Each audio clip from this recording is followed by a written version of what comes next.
Welcome, Ulrich, to the Energized podcast. How are you doing today?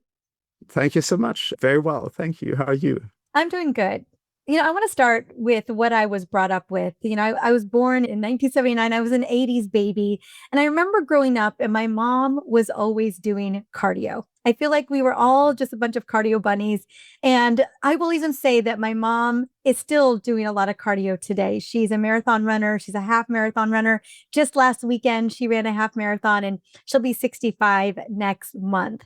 And so it's interesting the through line that I see of, the kind of the what we grew up with this narrative of the more cardio, the better. But I know that we're beginning to realize that that is shifting. I know for me, I could get away with that in my 20s, even in my early 30s, but in my mid 30s, the extended cardiovascular training started to wear on me. I felt like I was burning out on the other side. And I wanted to know, what could I do that was more efficient, that would build stamina and mitochondrial function without making me feel like I was a puddle on the floor for the rest of the day. And so can you speak to me about how we are shifting with the research that maybe extended cardio isn't not that it doesn't have its benefits, but that there's other ways to train that is equally beneficial, if not more beneficial? Yeah, of course. The first thing I want to say, I want to congratulate your mother that she's so active and that she does work out. And yes, there's a shift in emphasis and what's maybe best for you. But really, if you do exercise and you have something you enjoy, that's wonderful, because the vast majority in the Western world, in the US, just don't exercise or don't exercise enough. There's really an inactivity epidemic. So if you do and enjoy long cardio sessions, then that's better than not exercising at all. Now, if you want to optimize your health and fitness, then you can think about, well, what should I actually be doing optimally? Because long cardio does have some downsides around cortisol production, stressing your body, potentially even being catabolic and hindering muscle, building muscle. And so there are, I think, alternatives that should be considered, maybe recommended, and especially for women, because women are at a certain age, men, of course, as well, but will find it harder to maintain and build muscle. And so then just if your exercise and workout routine is basically in that 80s mindset of aerobics or so, you might be missing out. And there are really very fascinating and very efficient new approaches to this, leveraging intensity over duration and over volume. And that's like a workout that has really fantastic potential. It's called ReHIT, reduced exertion, high intensity interval training, that can give you all the benefits and greater benefits than long cardio sessions, but in a much, much shorter amount of time and with avoiding some of the side effects of long cardio. So you recover quicker from it. There's less cortisol production, and it just gives you more time, and also more time to do then other things that you might not be considering at all, or you might not be doing at all at this point, like lifting weights, which is, I think, every woman, everybody, every person, but every woman should also do that because it is so good for your health. Mm. That was the thing that I learned from an earlier age, was that strength training was really the ticket. But it was always strength training. I felt like I spent like 2 hours in the gym. I would do like a 45-minute strength training session, and then I would get on the Stairmaster, or I would get on a treadmill and I would do another 45 minutes. Like I was guaranteed 2 hours in the gym to kind of get the benefits, the cardiovascular benefits, and then the strength benefits. And I will tell you, I was reading Dr. Stacy Sims. I want to say it was her last book about 3 years ago. And mind you, when I was in college, I did sprint training, but then I just basically just did, aerobic cardiovascular training and I was always told it had to be 45 minutes or it had to be at least 30 minutes. That's what the time you needed to spend. And so when I picked up Stacy's book, who I've had on the show before as well, and she was talking about the benefits of sprint training. And I think the thing that I was most interested in, or the thing that appealed to me the most, was that she was talking about 5 minutes max. So here we go from a 45-minute cardio workout, a zone 2 workout, to just 5 minutes of sprint training, and the benefits. Oh my gosh, the benefits that were stacked. I don't think I really fully understood sprint training. Like I said, I did it in college, I did it in high school, but I mostly did it for sports. I never thought about it in terms of VO2 max, longevity, health span, mitochondrial efficiency. And so when she brought that to the table, I think I was like 43 years old at the time. It just revolutionized the way I thought about training my body. And I love the fact that it could be in such a short amount of time. I think that was the most appealing thing to me, is that I was like, wait, I could do this in a fraction of the time and get bigger, better benefits. And that's really why I'm so excited to have you on, is because who doesn't want that? What woman, I have my entire family today is sick. Everybody's sick in my house, and I'm the only one holding on. And hopefully I stay well, given how much I'm attending to everybody else.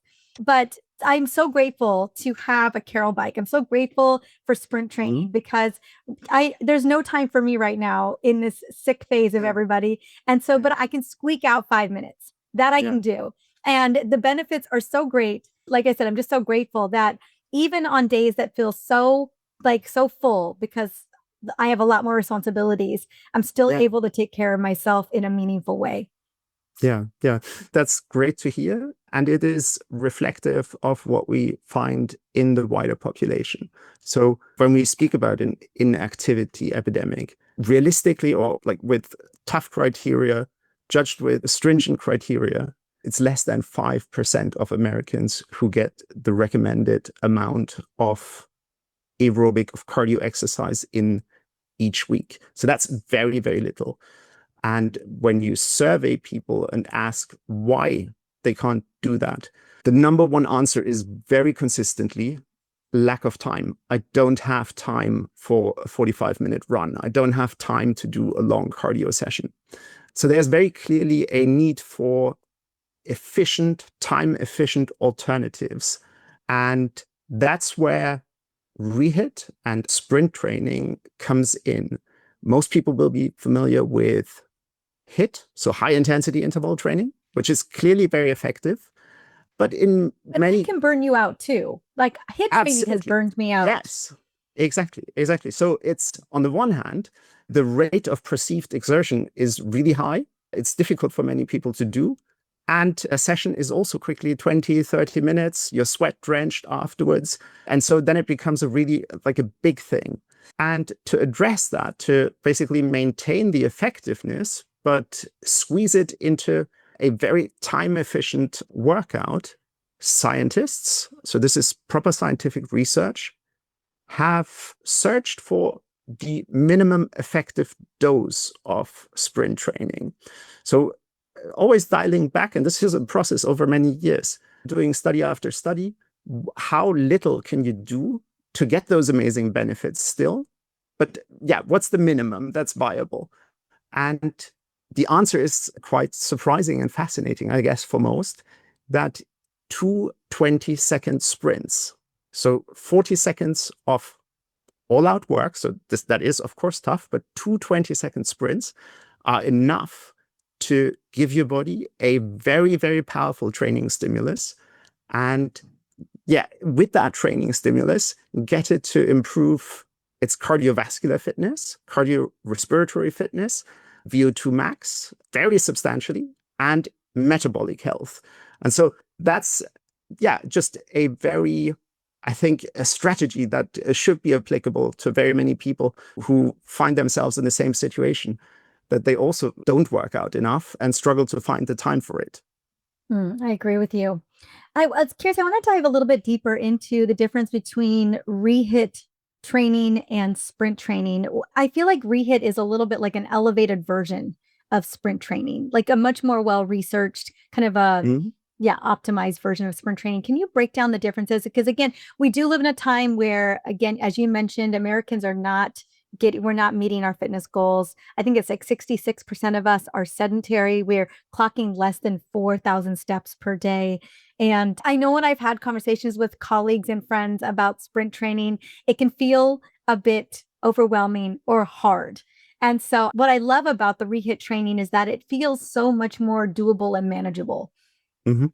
So there are clearly similarities. And if you do sprint interval trainings, that will be a very effective and can be an efficient form of exercise. So if your joints are okay and you have the right location, then say, for example, hill sprints are a very powerful exercise. And I would recommend if somebody can do that, by all means, that's a great workout, a great strategy to improve fitness and metabolic health. ReHIT is really taken to the absolute minimum. So a ReHIT workout takes between 5 to 8 minutes, and it includes a very, very gentle warm-up, then a first sprint, 20 seconds, a up to 3 minute recovery, a second sprint, 20 seconds, and then a short cool down. You do that typically on a specialized exercise bike. And so the Caro bike, that's the product we've developed to faithfully, truthfully replicate the research that our academic partners have developed and created in their labs, is basically optimized to make that as easy as possible and as safe as possible so that it's accessible to the widest group of users, and that essentially everybody, any age, any fitness level, can actually do this and can do it safe and effectively. What our bike does is it guides you through the workout. Everything is fully automated. You don't have to turn any buttons. It coaches you basically through the workout and then applies your optimal resistance at the optimal time to make it very easy to get it right. And that is, I think, something that many people will just find very helpful, to be able to actually do it and develop a real healthy routine that is a sustainable lifestyle change. Because that is, like with exercise is wonderful. It's probably the most powerful intervention and the most powerful lifestyle change. Obviously, sleep, nutrition, there's other things that are really important too, but is really one of the most potent and most powerful things you can do for yourself. But adherence is a real sticking point. So therefore, you need to try to remove as many barriers as possible. And if you have very easy access on equipment, that makes it very easy to get it right. And it's very, very short and super efficient. And you see the benefits because it's all very quantified. Those are all built to make it as easy as possible to develop a healthy routine, a healthy habit, and a sustainable lifestyle change. I agree with you 100%. I cannot tell you how excited I am to have this conversation because I just want more women to know that this exists. In a time where, again, a lot like excessive HIIT workouts or excessive CrossFit workouts are just burning women out left and right, particularly when we're in our 40s and beyond. It's my amazing community of women. Like I said, what worked for me in my 20s and 30s isn't working for me in my 40s. The strength training piece I have found to be equally as effective, if not more effective today. But in terms of the cardiovascular benefit and this, with women, with 1 in 3 women who are going to die of a stroke or heart attack, how do we push back our health span, push back even our lifespan? And what I love about the Carol bike is that it almost, it doesn't do it for you. You got to put in the work. You got to do the thing. But like you get on it and it just walks you through everything in 5 minutes. 5 minutes, 2 20-second sprints, a little bit of a 3 minute kind of a 3 minute recovery in between. Who doesn't have, how often, as I'm talking to my audience right now, how often are you scrolling on your phone for 5 minutes during the day, right? And instead you could be on this bike knocking out, ReHIT training where you are boosting your VO2 max, probably the best predictor of our health span. You're getting it done and you're back to doing life, without massively sweating, without having to drive to a gym, without having to jump on and do like a 30-minute Peloton workout. The efficiency to me is just bar none. In terms of, because I know my ladies love all the logistics and the nuances. In terms of, okay, we know that this is 5 minutes. We don't have to do anything or touch anything. We just get on this bike, we turn it on and it's ready to go. And we commit our 5 minutes to getting more metabolically fit, getting more cardiovascularly fit. How many times a week do you recommend we should build the Carol bike into our routine? Yeah. So it depends a little bit what your goals are. Okay. And maybe, so it's 2 to 3 times is the recommendation.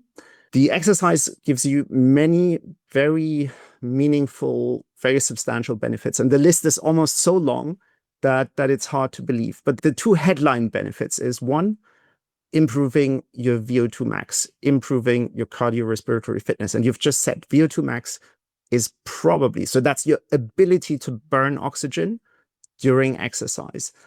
That is probably the most important health marker. It is the strongest correlate to life expectancy. So it's a very, very fundamental physiological marker. And so for VO2 max and it improvement, decreases. Can we talk about how quickly it decreases as early as our 20s and 30s, and then it really decreases in our 50s? That's correct. That's correct. So that's, unfortunately, with aging, the average person, so we all lose about 10% of our VO2 max per decade. So it's a progressive thing. It starts from around 30. And then, if you don't do something about it, you will lose fitness progressively throughout your life. And just to illustrate just how important it is, there's some, very, very robust research with tens of thousands of participants that have been followed for many, many years that have shown that low cardiorespiratory fitness, low VO2 max, causes more avoidable deaths than obesity, diabetes, and smoking combined. So those are big things when we think about our health. But low fitness, low cardio fitness causes more avoidable deaths than those big, big issues combined. And that sounds a bit sad or macabre, but there's a really positive thing about it in that you can really do a lot to improve your VO2 max. And exercise is the key to it. And you can improve it with very little time that you need to invest. So with 2 to 3 of these very short workouts, and that's scientifically proven in proper research, and the papers are all on our website, you can expect on average an improvement of 12% in your first 8 weeks. So you spend 15, 20 minutes per week, and you improve this really fundamental health marker by 12%. And if you remember, per decade, you lose 10%. So you've more than offset 10 years of aging with very, very little time. So that's a very meaningful change. It's also very noticeable. So you will feel it. There's no question, you will feel it. And if you do it longer, it also goes further up. So over 12 weeks or 12 to 16 weeks, you usually see then up to 20% improvement. And we see users who improve 20, 30%. That's not uncommon at all. So it's very meaningful changes to such a fundamental health marker. I do want to start with some of the benefits, because I know everyone wants to hear kind of how am I going to feel? What are some of the biggest benefits? I know for me, it has been the mental energy, and it's been deeper quality sleep. Also, I've seen my VO2 max shift and change. I'm a big fan of bioobservability. And so I love to track my own data. However, I know not everyone's going to be tracking their own data with a Whoop or with a Fitbit or an Apple Watch. And so what are some of the tangible things that not only have been tracking with your community, your Carol Bike users, but also what they've subjectively reported? Yeah. So one is fitness, as we said, that I've heard that several times, that users say something along the lines, I'm now flying up the stairs, or I can do things that I previously just couldn't do because I didn't have the fitness level. So like everyday function and agility and fitness to enjoy life. That's very clearly one. The other is real health markers around your blood pressure, blood sugar control, all the things that are indicators for poor metabolic health. They improve and also have been shown in scientific studies to improve substantially in a very short space of time. And then, the wider list of benefit is also, so there's mental health and cognitive benefits. So with vigorous intensity, you get very robust BDNF release. That's brain-derived neurotropic factor, which helps with neuroplasticity, neurogenesis. It helps with mental health. There's studies that show that vigorous intensity exercise is really effective as therapy or medication in treating anxiety and depression. So it helps with sleep. You get more deep sleep. Now, I should say you should probably leave a little bit of space between doing such intense exercise and your bedtime. So 2 to 3 hours, I think and there's research about it. So you shouldn't do it straight before bedtime. But if you do it, for example, in the morning, it helps to regularize your sleep patterns. It shortens sleep onset times, it increases deep sleep. It's a long list. It's almost too good to be true. And people do ask, like, oh, how can 2 20-second sprints, how can such a short workout deliver all these amazing benefits? But yeah, first we have the research data to back it up. It hasn't quite made it to the really wide public awareness. So we still have a communication task and challenge. But in terms of the research is really by now very robust. There's many studies, meta-analysis that show it. And there's also greater understanding why it works and how it works and how it can be possible. And it kind of starts with understanding that no workout gets you fitter while you work out. You always get fitter and stronger back end in the recovery between the workouts. So what the workout itself has to do is just to provide a really powerful training stimulus. And there, ReHIT offers something that without question is the most efficient way to improve your VO2 max, for example. And that's it triggers a specific adaptation pathway that other exercise does not trigger, and therefore can lead to these substantial changes with so little time investment. I think that's really important. I think I'm so glad we spent some time talking about VO2 max and it being the biggest predictor of our health and longevity. And I think that's ultimately what we're talking about here is the Carol bike can deliver that level of result in 5 minutes with the technology and everything built in, that we are increasing VO2 max. And as a result, physical activity, like you said, and mitochondrial efficiency, metabolic health, all of these things are improving. And the research is becoming more clear that when we improve those areas of our health, it changes everything. It improves so many aspects of our life.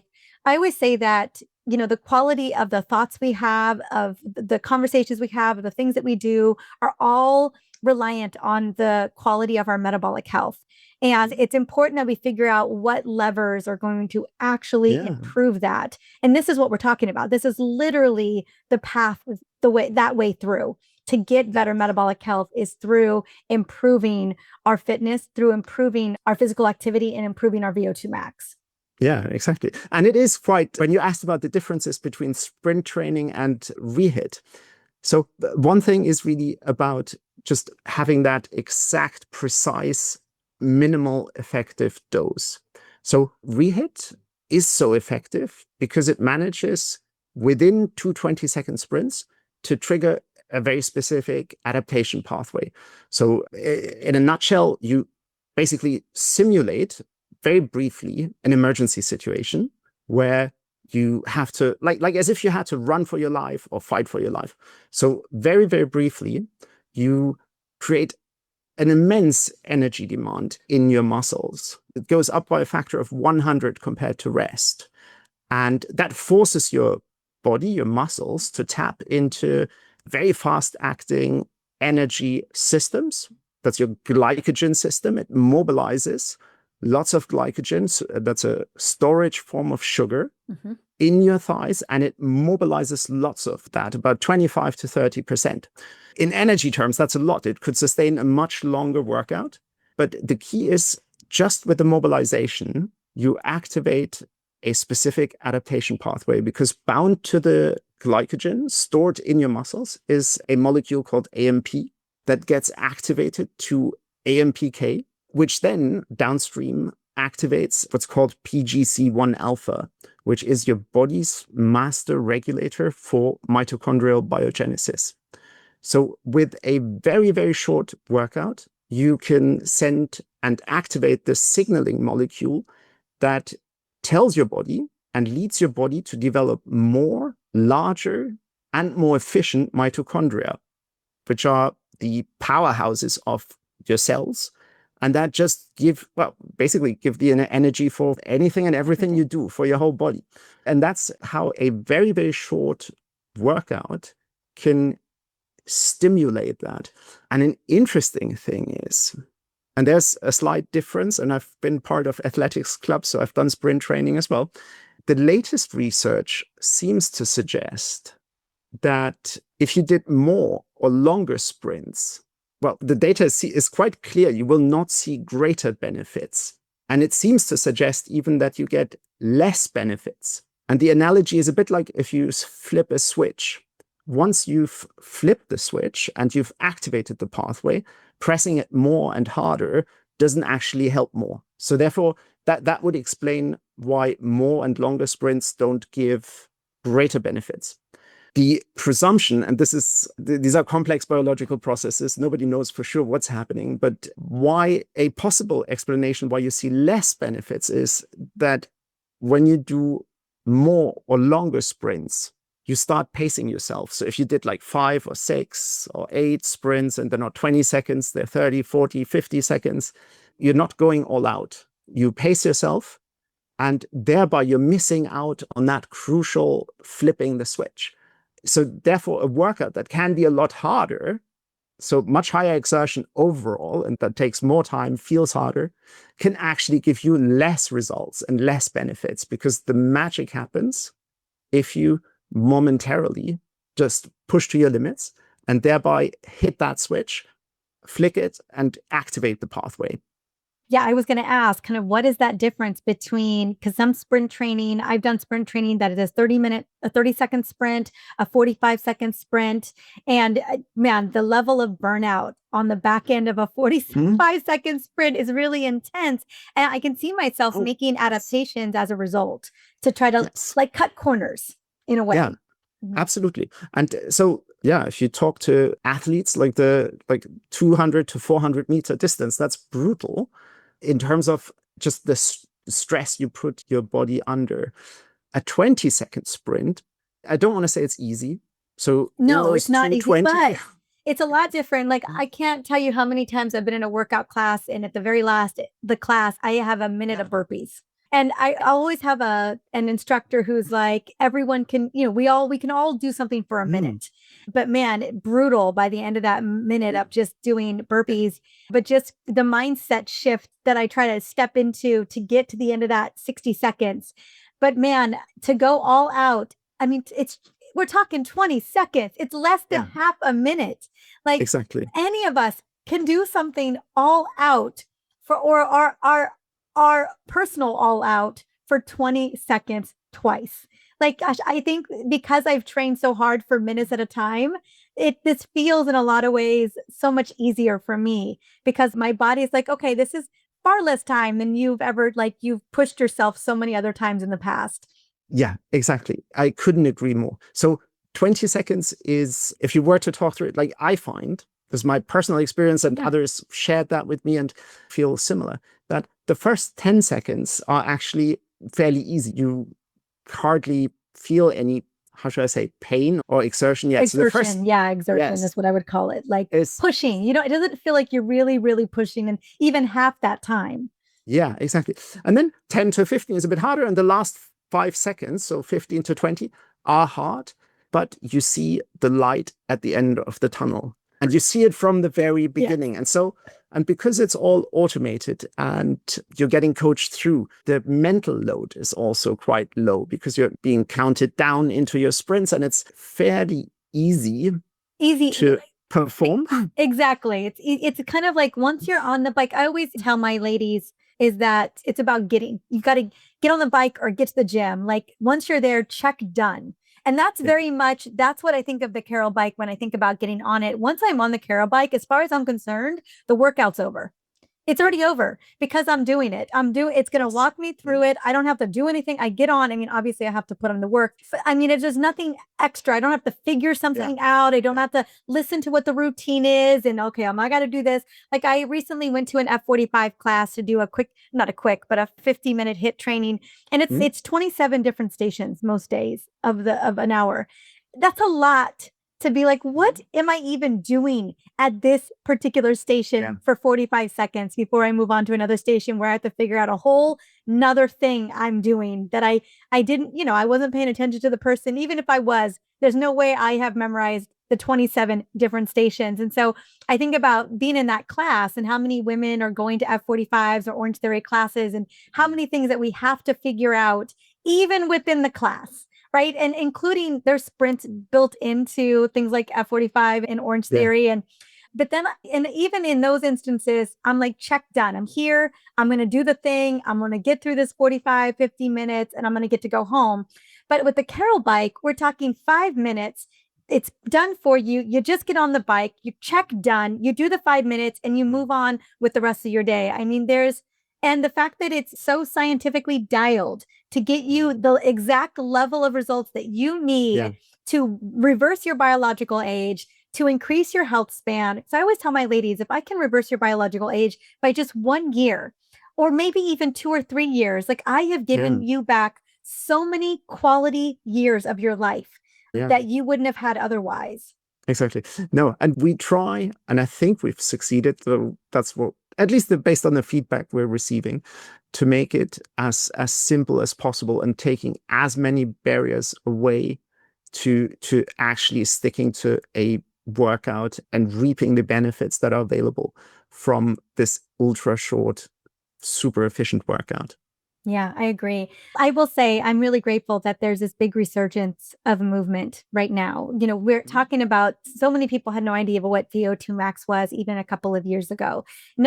People didn't have walking pads or they weren't walking with weighted vests. And we're seeing, thank goodness we're seeing this. And not that that's really changed the numbers in terms of statistics. Unfortunately, we still have a lot of people that are very sedentary, but all of a sudden women understand. I remember growing up, there was this belief that once we get to menopause, it's just a decline, that there's nothing women can do about it. And now we know that it's so far from the truth, that there is everything that we can do about it. Like that doesn't have to be our destiny at all. And my mom is such beautiful living proof. That woman has got phenomenal metabolic health. She can run miles around me any given day of the week. I've always been a gym girl. I've never really been as much of a cardio girl as my mom is, but I watch her at 65 years old and I think, gosh, that's what I want in 20 years. And I know that when she's 80, she's going to be the person running half marathons and people are going to see her and be like, I want to be her at that age. Wonderful. Right? And yet there's a difference between the Carol bike and I have a Peloton bike. I'm standing right next to a walking desk right here. And so can you talk to me about the comparisons? Because I know a lot of people have Peloton bikes. I know a lot of people now have walking pads. I know we've talked about some of the benefits, but let's talk a little bit about why it should be a yes and. We should have a Carol bike too, on top of the other workout equipment that we have right now. Yeah. So I think make the case for it. The Peloton bike and the Carol bike, and don't get me wrong, I think Peloton have created a great product. We don't want to talk them down. Bike. I do. And they have something that is fantastic because it gives a sense of community. It has wonderful music. It has great instructors. But it is based on longer workouts, and it is based on lower and moderate intensity and some higher intensity workouts, which if you enjoy that, then that's wonderful. That is really good. But not everybody enjoys it and not everybody has the time for it. Yes. And in fact, the Carol bike, it can't only do ReHIT. It's in fact a very, very versatile zone 2 training as well if someone wanted to. It can do all sorts of things. In fact, it can do Peloton because you can have the Peloton app on it, or you can have Swift or Ruby. Like it's compatible with a wide range of cycling and workout apps. So we do offer that as well. But what's really special about the Carol bike is that it is optimized for this most efficient way of improving your VO2 max, that it is optimized for ReHIT. And Now, when we see the science predates us, we didn't come up with I'm a mechanical engineer. I've worked in healthcare before.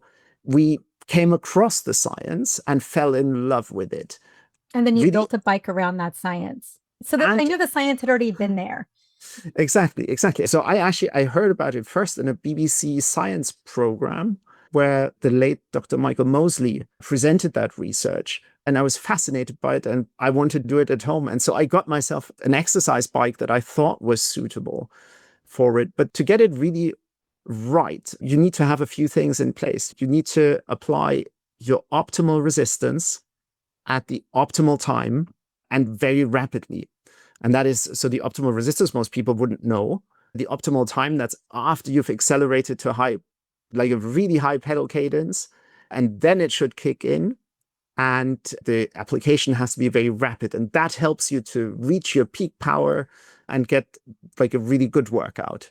And we have a number of safety features and things that just make it very easy and optimal for ReHIT. And it's just very difficult on a normal exercise bike, and it would be very difficult on a Peloton bike. Yeah, I can speak from personal experience. I have both. I have a Peloton bike and I have a Carol bike, and I can't do the ReHIT training on my Peloton. Yeah, exactly. And so I don't even really try difficult to do it. because we actually have the data. So because with thousands and thousands of rides, and so tens of thousands of riders, millions of rides, we have also the substantial number of Peloton rides in our database. And there are HIIT classes in Peloton, but the intensity levels are nowhere near the intensity, like the peak power values that we see in Peloton classes are way below. So we're like factor 3, factor 4 higher that you can achieve with that specific, like if the technology is optimized for getting to peak power, to getting like to pushing your limits. And that is a difference. And so on a normal bike, well, it was difficult enough for us to decide we had to develop something specific. Also, other exercise equipment, I would probably caution to do all-out sprints on a treadmill or a rower or an elliptical, because I think the injury risk would be just too high on those types of trainings equipment. If you do want an alternative, so sprint training, that would, and specifically hill sprints, I think if your joints can do it, you don't have falls risk, you have the right hill. I think hill sprints is actually a very effective way of working out, and you could try to replicate it. And it's very hard. I have no desire to hill sprint train ever. I just want to say that, like, I can get on my Carol bike multiple times a week. Yeah. I hate hill training. Yes, but I want to give an alternative. Yes, I do appreciate the alternative. Because there is really, let's put it this way, the problem is so large. The level of sedentary lifestyles, the level of inactivity, the level of metabolic illness that we're seeing. Yeah. The low fitness levels. 92% in America, adults. Yes, exactly that, yes. But I don't think we're going to take someone from zero to a hill sprint. We have a better chance of doing it with a Carol bike. That's right. And yes, that's why we've built it. If I had thought that hill sprints are for everybody, then obviously we wouldn't have embarked on... We wouldn't have a Carol bike. That's exactly right. So we do think there is a very strong case, and it is optimized for that, and it makes it as easy and as simple as possible. And so we do think there's a really strong case for it. But if somebody doesn't have the opportunity, that would be something alternative to try. You can go run some hills, guys. You can go run some hills if you want. I want to really pivot very quickly because I used to run a lot. I used to actually do more zone 2 training. I don't have any desire. That doesn't mean I don't do it. I get on my Peloton. I do zone 2 training. I don't love it. I'm usually listening to an audiobook, which means I'm not trying that hard because I'm trying to, like every woman, I'm trying to multitask while I do. The only time I'm fully focused on training is I do a lot of mini exercise snacks throughout the day. Okay. Wonderful. Yes. I'll do like 60 jump squats in 3 minutes. I do my Carol bike and I do a lot of resistance training and a lot of walking. Usually I'm listening to something while I'm walking. And so my question is, I'm curious, and I have a feeling, I don't know what you're going to say, but I would love to get rid of the zone 2 training if I could. Yes. Now, I don't want to poo-poo any type of exercise, and especially if you enjoy your zone 2 training. So for example, I love hiking. I like I love hiking hiking in too. I nature. love hiking. That is in some ways a type of zone 2 training. If it's something you love and you have a good time while doing it, perfect. Also, if you look at elite athletes, they actually do quite a lot of zone 2 training for particular reasons. For, let's call it normal people who don't train 30 hours per week. Who are not, you mean who are not athletes? Like, or not, that's not their job. Who are not elite endurance athletes. Yes. Zone 2 may not be the best recommendation because you really have to spend a lot of time on it. So if you listen to the likes, so there are some big influencers that push zone 2 training really a lot. And in my eyes, too much, because giving a recommendation that you should do 4 to 5 times a week, 60 to 90 minute sessions. Who's got time for that? Who's got time for that? And if you sit 90 minutes on a bike, even if you go at a relatively low intensity level, your bum will hurt by the end of it. Or if you go 90 minutes for a run, your joints will hurt. So zone 2 training can add something for people who have really a lot of time and very specific goals. So if you want to increase the level of fat oxidation, zone 2 training, which is performed at that exactly the point, that's kind of how it's defined, where you use mostly fat to fuel your muscles, then that is something more specific to zone 2.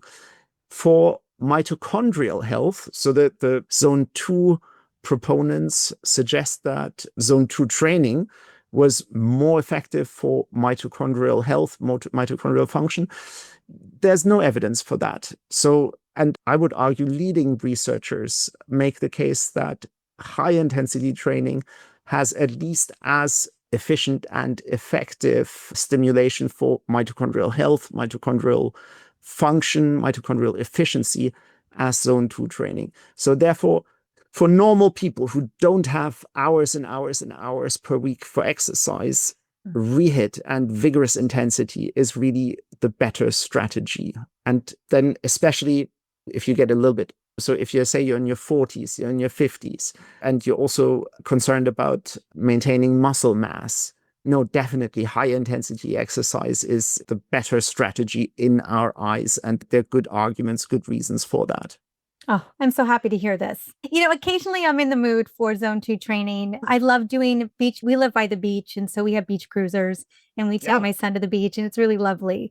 I love hiking. I love hiking. Yes, exactly. But getting on my Peloton for 30 minutes, I have no desire, like at all. I just don't. The juice isn't worth the squeeze for me. I mean, here's the thing. No, some people love that. And if the music is like great entertainment and you enjoy the movement, then that's fine. There are different strategies how to get exercise in. Exercise is super fundamental. I think next to sleep, I would argue, is probably the most important thing you can do for yourself. Well, and to get that deep quality sleep. Movement exactly. is the ticket to it.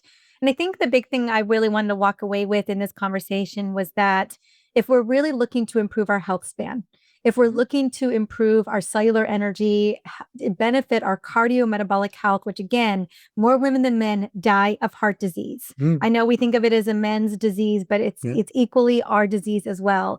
And when we know VO2 max and mitochondrial function begins to decline as early as our 30s, what can we do that is efficient, that is going to move the needle in a meaningful way that women, mothers like myself who are in midlife actually have time for? And this is it. This is it outside of strength training. And yes, please walk after meals if you love, like, you know how much I love, even just for the stress reduction benefits, I think it's great.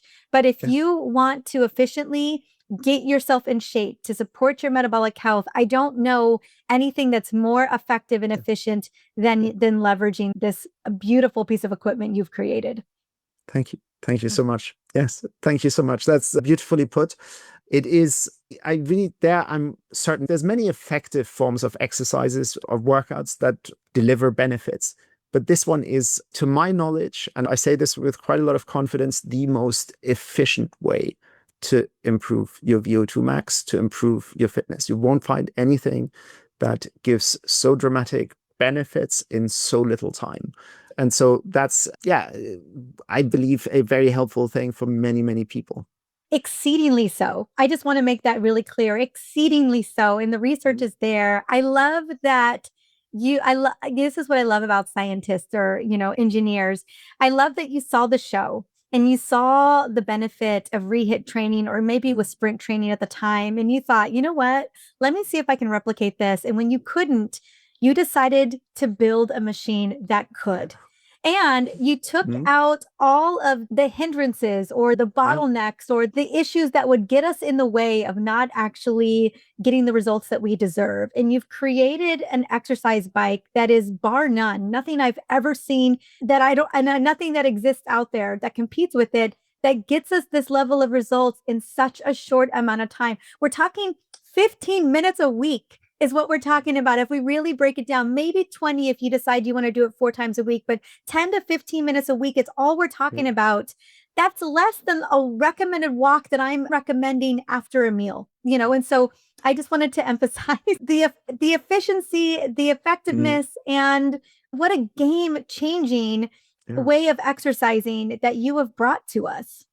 All because you were interested and curious in optimizing your own health. I love that. Yeah, exactly. And that was really the thing that started it. Just the science was so compelling that I wanted to do it. And at the time, that just didn't exist. So obviously, the scientists had equipment that they used, but that was first very expensive. $10,000-$15,000 and operated by a second person. So you had a lab technician that operated it. Yep. Yeah. So that's not good. No. How many of us are going into a laboratory setting, even one time? How few of us are even looking at VO2 max? Yeah. It's not like, especially here in the States, one, even getting an advanced cardiovascular panel is really challenging to do unless you've got warning signs. But to actually get a cardio workup plus a VO2 max workup, I would tell you that most American adults have never done it. And so, that, one, it's not happening much here, even medically prescribed, but let alone that level of consistency one would need all of the time. Yeah, it just wasn't available until this was created. Yeah, thank you so much. Okay, so everyone, I want you to go to carolbike.com. I have a code. It's code Mariza to get $100 off the Carol Bike. And I will have the link, carolbike.com. I'll have the Instagram. I was just looking at the Instagram today on the Carol Bike. You guys are on YouTube as well. If you want to learn more about this, those are the places I'll have links for. Anywhere else you would love for us to go and check out the research and all the things that you are doing. So our website does have a lot of materials. And if you want to dig into all the science, it's all there. One thing I would say is if you want to discuss and talk it through, you're very welcome to schedule a call. We have fitness advisors that qualified. They have like masters in exercise physiology who can have a really informed personal conversation with you to assess whether it's the right thing. And then the other thing, maybe just to highlight, is we do offer so we call it risk-free trial, which means if you decide to purchase a Carol bike, you have 100 days to see whether you like it, whether you can stick to it, and whether you see the results, whether it's working for you. And 100 days, that's longer than most of the scientific studies. So there's plenty of time to tell you, like, is it working for me? Do I like it? Can I stick to it? And if it's not, then you can also return it. We pick it back up because we realize we make some big claims and people might need some reassurance. And feeling is believing. That's really it. Once you've tried it, you will immediately understand, yes, this can actually be very effective. I feel that straight away. And after a few weeks, you will see the results, feel the results in your body. And so that's why we offer this risk-free trial, to just make that decision a bit easier. I love that. And here's the thing, you can change your life in 90 days. And you get more than 90 days to do that. Again, 15 minutes a week, jump on the Carol Bike, try it risk-free. And again, I have a link to get a code so you can get $100 off as well. So go and check out Carol Bike. If you are looking to change your health, if you are looking to change the trajectory of your health and energy and fitness, this is the path forward. That's why I'm so excited to have you on to talk about this, because I do believe this is one of the best things that women can do in midlife and beyond. Thank you so much. That was a pleasure. Thank you so much for helping us spread the word, which is really important. Yeah, thank you so much. Thank you. Thank you so much for watching. Now, if you found this video helpful, give it a thumbs up and share your thoughts in the comments. And if you are ready to learn more about perimenopause and how to navigate with a lot of ease and grace, be sure to subscribe to this channel so that you can join our community. Don't forget to share this video with someone that you love, that you know is navigating the perimenopause journey as well, because they deserve to feel their best too. See you in the next video.